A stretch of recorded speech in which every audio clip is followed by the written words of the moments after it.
ಗಿಟ್ ನೀಡಿದ ಅಜಾಗ್ರತೆ. ನಿರ್ಮಾಪಕ ರಾಧಿಕಾ ಕುಮಾರಸ್ವಾಮಿ ಅವರು ನಾಯಕನಾಗಿ ನಟಿಸುತ್ತಿರುವ ರವಿರಾಜ್ ನಿರ್ಮಾಣ ಹಾಗೂ ಎಂ ಶಶಿಧರ್ ನಿರ್ದೇಶನದ ಅಜಾಗ್ರತೆ ಚಿತ್ರದ ಚಿತ್ರೀಕರಣ ಹಾಗೂ ಪೋಸ್ಟರ್ ಪ್ರೊಡಕ್ಷನ್ ಕೆಲಸ ಮುಗಿದಿದೆ.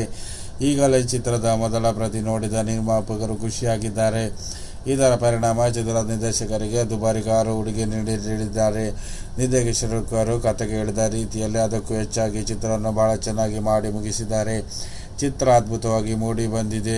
ಚಿತ್ರ ನೋಡಿ ನನಗೆ ತುಂಬ ಖುಷಿಯಾಗಿದೆ. ಚಿತ್ರವನ್ನು ಉತ್ತಮವಾಗಿ ನಿರ್ದೇಶಿಸಿರುವ ನಿರ್ದೇಶಕರಿಗೆ ಉಡುಗೊರೆ ನೀಡುವ ಮನಸ್ಸಾಯಿತು ಹಾಗೂ ಫಾರ್ಚುನರ್ ಕಾರನ್ನು ಉಡುಗೊರೆಯಾಗಿ ನೀಡುತ್ತಿದ್ದೇನೆ ಎಂದು ನಿರ್ಮಾಪಕ ರವಿರಾಜ್ ತಿಳಿಸಿದ್ದಾರೆ. ಚಿತ್ರ ಬಿಡುಗಡೆಯಾಗಿ ಯಶಸ್ವಿಯಾದ ನಂತರ ನಿರ್ದೇಶಕರಿಗೆ ಉಡುಗೊರೆ ನೀಡುವ ನಿರ್ಮಾಪಕರಿದ್ದಾರೆ.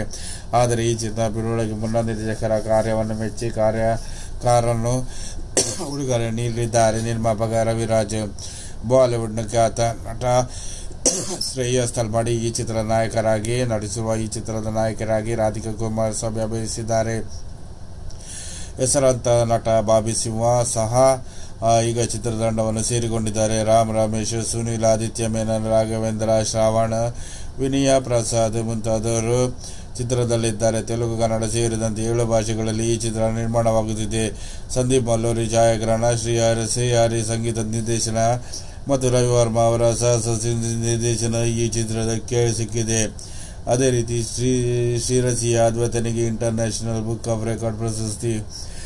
ನಗರದ ಸೇಂಟ್ ಆಂಥೋನಿ ಶಾಲೆಯ 5ನೇ ತರಗತಿ ವಿದ್ಯಾರ್ಥಿಯ ಮಾಸ್ಟರ್ ಅದ್ವೈತನಿಗೆ ಪ್ರತಿಷ್ಠಿತ ಇಂಟರ್ನ್ಯಾಷನಲ್ ಬುಕ್ ಆಫ್ ರೆಕಾರ್ಡ್ ಪ್ರಶಸ್ತಿ ನೀಡಿ ಗೌರವಿಸಿತು. ನಗರದ ಪಾಂಡುರಂಗ ಸಭಾಂಗಣದಲ್ಲಿ ರೋಟರಿ ಕ್ಲಬ್ ಆಯೋಜಿಸಿದ ತನ್ನ ಗ್ರ್ಯಾಟಿಟ್ಯೂಡ್ ಡೇ ಕಾರ್ಯಕ್ರಮದಲ್ಲಿ ಈ ದಾಖಲೆ ಪ್ರಶಸ್ತಿ ಮತ್ತು ಪದಕವನ್ನು Rotary assistant governor Shailesha Haldipur ನೀಡಿದರು. ಮೇ 1ರಂದು ಕಾರವಾರದಲ್ಲಿ ಕಣ್ಣಿಗೆ ಬಟ್ಟೆ ಹಾಕೊಂಡ 5 ಕಿಲೋಮೀಟರ್ ರೋಲರ್ ಸ್ಕೇಟಿಂಗ್ ಮೂಲಕ ಮತದಾನದ ಜಾಗೃತಿ ಅಭಿಯಾನ ಮಾಡಿದರು. ಅದೇ ಈ ಸಾಧನೆಗೆ ಇಂಟರ್ನ್ಯಾಷನಲ್ ಬುಕ್ ಆಫ್ ರೆಕಾರ್ಡ್ ನೀಡಿ ಗೌರವ ಪ್ರಶಸ್ತಿ ಪಡೆದ ವಿಶ್ವದ ಪ್ರಥಮ ಕಿರಿಯ ಬಾಲಕನಾಗಿದ್ದಾರೆ. ಕಳೆದ 5 ವರ್ಷಗಳಿಂದ ಸೇರಿ ಅಡ್ವೆಂಚರ್ ಸ್ಟೇಟಸ್ ಸ್ಪೋರ್ಟ್ಸ್ ಕ್ಲಬ್ನಲ್ಲಿ ಸ್ಕೇಟಿಂಗ್ ತರಬೇತಿ ಮಾಡಿದ್ದಾನೆ. ಹಾವೇರಿಯಲ್ಲಿ ಜ್ಞಾನಚೇತನ ಗುರುಕುಲ ತರಬೇತಿ ಕೇಂದ್ರದಲ್ಲಿ ಗಾಂಧಾರಿ ವಿದ್ಯೆಯನ್ನು ಕರಗತ ಮಾಡಿಕೊಂಡಿದ್ದಾನೆ. ಮಾಸ್ಟರ್ ಕಳೆದ 2 ವರ್ಷಗಳಿಂದ ಹಿಂದೆ ಹಾವೇರಿಯ ಮೂಲಕ 75 ಬಾರಿ ತಮ್ಮ ರಾಷ್ಟ್ರಗೀತೆ ಜನಗಣವನ್ನು ನುಡಿಸಿ ಇಂಡಿಯನ್ ಬುಕ್ ಆಫ್ ರೆಕಾರ್ಡ್ ಹಾಗೂ ಏಷ್ಯನ್ ಬುಕ್ ಆಫ್ ರೆಕಾರ್ಡ್ ಪ್ರಶಸ್ತಿ ಪಡೆದಿದ್ದಾನೆ. ವಿಡಿಯೋ ಇಷ್ಟವಾದರೆ ಲೈಕ್ ಮಾಡಿ. ಅದೇ ರೀತಿ ಸ್ತನ ಕ್ಯಾನ್ಸರ್ ಕಾಡಿದ ಚಿತ್ರರಂಗದ ಸುಂದರಿಯರು, ಕಾಯಿಲೆಯನ್ನೇ ಗೆದ್ದ ದಿಟ್ಟರು. ಬಾಲಿವುಡ್ ನಟಿ ಹೀನಾ ಖಾನ್ ಅವರು ತನಗೆ ಸ್ತನ ಕ್ಯಾನ್ಸರ್ ಇದೆ ಎಂದು ಹೇಳಿಕೊಂಡರು. ತಾನು ಅದನ್ನು ಧೈರ್ಯವಾಗಿ ಎದುರಿಸಿ ಬೇಗ ಗುಣಮುಖರಾಗಿ ಬರುತ್ತೇನೆ ಎಂದು ಹೇಳಿದ್ದಾರೆ.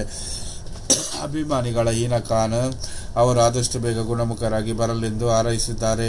ಸ್ತನ ಕ್ಯಾನ್ಸರ್ ಹೆಚ್ಚಾಗಿ ಕಂಡುಬರುವ ದೇಶಗಳಲ್ಲಿ ಭಾರತದ ಹೆಸರು ಕೂಡ ಮುಂಚೂಣಿಯಲ್ಲಿದೆ.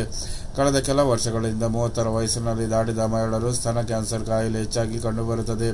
ಪ್ರತಿ 28 ಭಾರತೀಯರ ಮಹಿಳೆಯರಿಗೆ 1 ಬಾರಿ ಸ್ತನ ಕ್ಯಾನ್ಸರ್ ಎದುರಾಗುತ್ತದೆ. ಹೆಚ್ಚಿನ ಸಂದರ್ಭದಲ್ಲಿ ಸ್ತನ ಕ್ಯಾನ್ಸರ್ ಅಪಾಯವು 32ಕ್ಕೆ ಪ್ರವೇಶಿಸಿದ ತಕ್ಷಣ ಪ್ರಾರಂಭವಾಗುತ್ತದೆ. ಆಕೆ 56ಗಳನ್ನು ಮೀರಿದ ನಂತರ ಅದು ಕೊನೆಗೊಳ್ಳುತ್ತದೆ ಎಂದು ಒಮೆಗಾ ಆಸ್ಪತ್ರೆ ವರದಿ ತಿಳಿಸಿದೆ. ಆತಂಕಕಾರಿ ಸಂಗತಿಯೆಂದರೆ ಸ್ತನ ಕ್ಯಾನ್ಸರ್ನಿಂದ ಹೆಚ್ಚು ಸಾವನ್ನಪ್ಪುವ ದೇಶ ಪಟ್ಟಿಯಲ್ಲಿ ಭಾರತ ಅಗ್ರಸ್ಥಾನದಲ್ಲಿದೆ. ಭಾರತದಲ್ಲಿ ಪ್ರತಿ 4 ನಿಮಿಷಕ್ಕೆ ಒಬ್ಬ ಮಹಿಳೆ ಸ್ತನ ಕ್ಯಾನ್ಸರ್ನಿಂದ ಬಳಲುತ್ತಿದ್ದಾರೆ ಎಂದು ವರದಿ ತಿಳಿಸಿದೆ. 2023 ಅಂತ್ಯದ ವೇಳೆಗೆ 5 ವರ್ಷಗಳ ಅವಧಿಯಲ್ಲಿ 5.25 ಲಕ್ಷ ಹೆಚ್ಚು ಮಹಿಳೆಯರು ಸ್ತನ ಕ್ಯಾನ್ಸರ್ನಿಂದ ಬಳಲುತ್ತಿದ್ದಾರೆ ಎಂದು ಇಂಡಿಯಾ ಟಿವಿ ವರದಿ ತಿಳಿಸಿದೆ. ಕಳೆದ ದಶಕದಲ್ಲಿ 30 ವರ್ಷಕ್ಕಿಂತ ಕಡಿಮೆ ವಯಸ್ಸಿನ ಭಾರತೀಯರ ಮಹಿಳೆಯರಲ್ಲಿ ಸ್ತನ ಕ್ಯಾನ್ಸರ್ ಸಂಭವವು 3% 8ಕ್ಕೆ ಏರಿದೆ. ಆನುವಂಶಿಕ ರೂಪಾಂತರಗಳಿಂದ ಆರೋಗ್ಯಕರ ಜೀವನ ಶೈಲಿವರೆಗೆ ಹದಿಹರೆಯರು ಎಂದಿಗೂ ಹೆಚ್ಚು ಸ್ತನ ಕ್ಯಾನ್ಸರ್ ಗುರಿಯಾಗುತ್ತಿದ್ದಾರೆ. ಸ್ತನ ಕ್ಯಾನ್ಸರ್ ಬಗ್ಗೆ ಮುಕ್ತವಾಗಿ ಮಾತನಾಡಿ ಆ ಬಗ್ಗೆ ಜಾಗೃತಿಯನ್ನು ವಹಿಸಲು ಸಲಹೆ ಸೂಚನೆ ನೀಡುವವರು ತೀರಾ ಕಡಿಮೆ. ಬಣ್ಣದ ಲೋಕದ ಖ್ಯಾತ ನಟಿಯರಿಗೆ ಸ್ತನ ಕ್ಯಾನ್ಸರ್ ಕಾಡಿದೆ. ಈ ಬಗ್ಗೆ ನಟಿಯರು ಧ್ವನಿ ಎತ್ತಿ ಇತರರಿಗೆ ಧೈರ್ಯ ತುಂಬಿದ್ದಾರೆ. ಬಾಲಿವುಡ್ ನಟ ಆಯುಷ್ಮಾನ್ ಖುರಾನಾ ಅವರ ಪತ್ನಿ ತಹಿರಾ ತಮಗೆ ಸ್ತನ ಕ್ಯಾನ್ಸರ್ ವಾದ ಬಗ್ಗೆ ಸೋಷಿಯಲ್ ಮೀಡಿಯಾದಲ್ಲಿ ಹೇಳಿಕೊಂಡರು. 2018ರಲ್ಲಿ ಅವರ ಸ್ತನ ಕ್ಯಾನ್ಸರ್ ಕಾಣಿಸಿಕೊಂಡಿತ್ತು. 2019ರಲ್ಲಿ ಅವರು ಈ ಬಗ್ಗೆ ಮಾತನಾಡಿದ್ದು, 0 ಸ್ಟೇಜ್ನಿಂದ ಕ್ಯಾನ್ಸರ್ನಿಂದ ಬಳಲುತ್ತಿದ್ದ ಅವರು ಸ್ತನಭೇದನ ಪ್ರಕ್ರಿಯೆ ಒಳಗಾಗಿ ಕ್ಯಾನ್ಸರ್ನಿಂದ ಗೆದ್ದು ಬಂದರು. ಆಗ ಅವರಿಗೆ 35 ವರ್ಷವಾಗಿತ್ತು. ಮಹಿಮಾ ಚೌಧರಿ. ಬಾಲಿವುಡ್ ನಟ ಮಹಿಮಾ ಚೌಧರಿ ಅವರಿಗೆ 2021ರಲ್ಲಿ ಸ್ತನ ಕ್ಯಾನ್ಸರ್ ಇರುವುದು ಪತ್ತೆಯಾಗಿತ್ತು. ಮೊದಲು ಅವರಿಗೆ ಈ ಬಗ್ಗೆ ಅರಿವಾಗಲಿಲ್ಲ. ಸಾಮಾನ್ಯ ಚೆಕ್ಅಪ್ಗೆಂದು ಹೋದಾಗ ಅವರಿಗೆ ವರ್ಷದಿಂದ ಸ್ತನ ಕ್ಯಾನ್ಸರ್ ಇರುವುದು ಪತ್ತೆಯಾಯಿತು. ಇದ್ದಾಗ ಬಳಿಕ ವರ್ಷದಿಂದ ಹೋರಾಡಿ ಆರಂಭಿಕ ಹಂತದಲ್ಲಿ ಸ್ಕ್ಯಾನರ್ನಿಂದ ಗೆದ್ದು ಬಂದಿದ್ದು ಮುಮ್ತಾಜ್. 2002ರಲ್ಲಿ ತನ್ನ 52ನೇ ವಯಸ್ಸಿನಲ್ಲಿ ಹಿರಿಯ ನಟಿ ಮುಮ್ತಾಜ್ ಅವರಿಗೆ ಸ್ತನ ಕ್ಯಾನ್ಸರ್ ಇರುವುದು ಪತ್ತೆಯಾಯಿತು. ಮುಮ್ತಾಜ್ ರೋಗದಿಂದ ಹೋರಾಡಿ ನೂರಾರು ಸ್ತನ ಕ್ಯಾನ್ಸರ್ ರೋಗಿಗಳಿಗೆ ಸ್ಫೂರ್ತಿಯಾದರು. ವರದಿಗಳ ಪ್ರಕಾರ ಮುಮ್ತಾಜ್ 6 ಕಿಮೋಥೆರಪಿಗಳನ್ನು ಒಟ್ಟು 35 ರೇಡಿಯೇಷನ್ ಚಿಕಿತ್ಸೆಗೆ ಒಳಗಾದರು. ಇಷ್ಟೇ ಆಯಿತು. ವಿಡಿಯೋ ಇಷ್ಟದಲ್ಲಿ ಲೈಕ್ ಮಾಡಿ.